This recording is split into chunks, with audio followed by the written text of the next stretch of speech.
Hello, my name is Lucia. I'm a midwife and I'm also a PhD student at the University of Central Lancashire.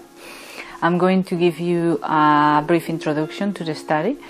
My study is part of my doctoral studies in midwifery and it's the first phase of a big study, also called in technical terms pilot study or preliminary study.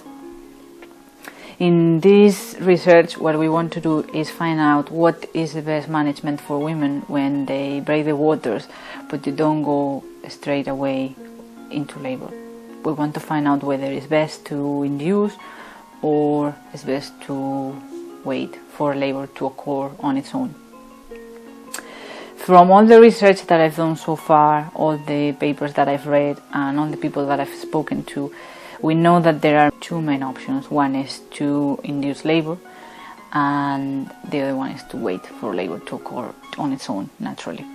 We know that the rates of infection are very similar regardless whether we induce or we wait for labor to start spontaneously, but we also know that the induction of labor has some risks, so we want to find out what would be the best, in which circumstances, for who, etc. And we also want to find out what correlates with the infection, what is contributing to that infection. And one of the things that I'm going to do is take some samples after the women have had some vaginal examinations. So why am I doing this video?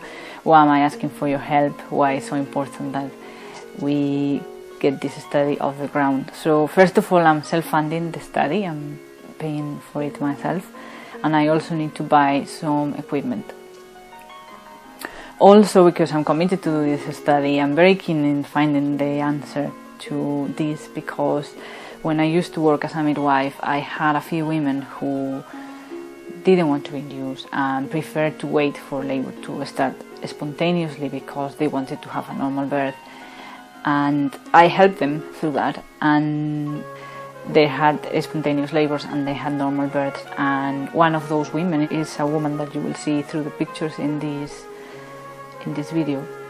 She had a normal birth and herself and the baby were fine, didn't have any infections, and that inspired me to take this on and to actually do more research on this, because the last study that has been done on this is very long time ago, and we need to know a little bit more, because we still realize that we know very little about this subject, and we really need to find this for the sake of women and the babies.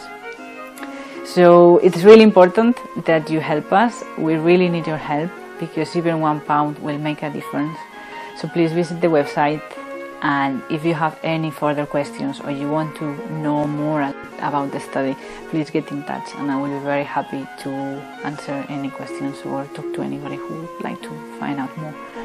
Thank you very much for listening.